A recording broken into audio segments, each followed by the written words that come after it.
Oui, compte tenu des informations qui m'ont été données par Météo France et compte tenu de l'intensité du phénomène cyclonique qui nous approche, j'ai effectivement décidé la mise en œuvre de l'alerte rouge cyclonique à partir de 20 heures.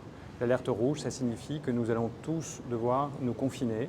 Il faudra donc rester chez soi. On a quelques heures pour identifier le lieu où on va se confiner. Je vais redire un certain temps parce que ça ne va pas durer juste quelques heures ce confinement. Et donc c'est votre domicile si c'est un lieu sûr.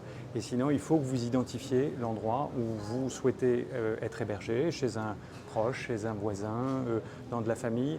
Mais il faut l'avoir fait avant 20 heures. Un centre d'hébergement, le cas échéant, ils vont être ouverts par les mairies dans chaque commune si vous n'avez pas de lieu sûr.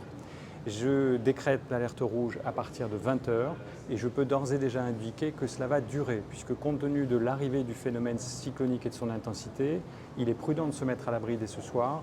Il ne sera pas prudent d'être dehors demain puisque c'est au moment où il sera le plus près de nous et vraisemblablement il ne serait pas prudent non plus de sortir à partir de demain soir. Donc ça veut dire qu'on va devoir rester en confinement au moins jusqu'à mardi matin. Donc de dimanche soir à mardi matin, 36 heures. Vous avez constitué vos réserves, vous avez vérifié vos équipements essentiels.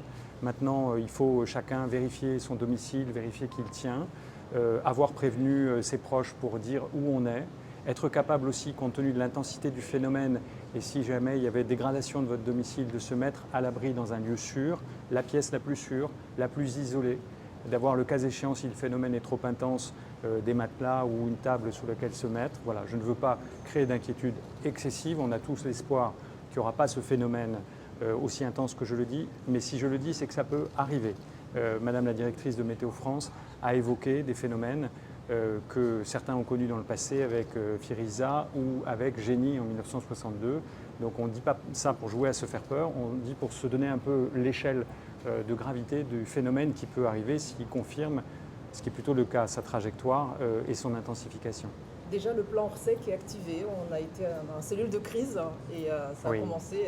Ça consiste en quoi pour ce cyclone?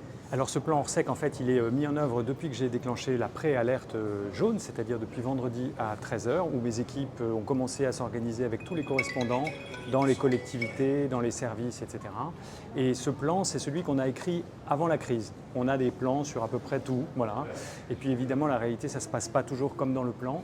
Mais le fait d'avoir un plan, ça nous permet d'avoir les bons réflexes et de se mobiliser. Donc oui, on va, y compris une quarantaine, une cinquantaine de personnes, se confiner ici à la préfecture pendant 36 heures pour vivre dans cette bulle et être capable de gérer la crise. Et c'est une mobilisation formidable. Alors les agents du service public dont je fais partie, ils sont entrés dans le service public aussi parce qu'ils savent qu'on peut avoir des crises à gérer. Donc on n'aime pas les crises, on n'aime pas qu'elles se produisent. Mais il y a un peu de l'adrénaline qu'on peut avoir parce qu'on sait qu'on va avoir un rôle très important pour protéger nos concitoyens. Alors oui, dans notre plan Orsec Cyclone, il y a une étape supplémentaire après l'alerte rouge qui est l'étape violette. Pour faire simple, la seule différence sur l'étape violette, c'est que plus personne ne peut sortir.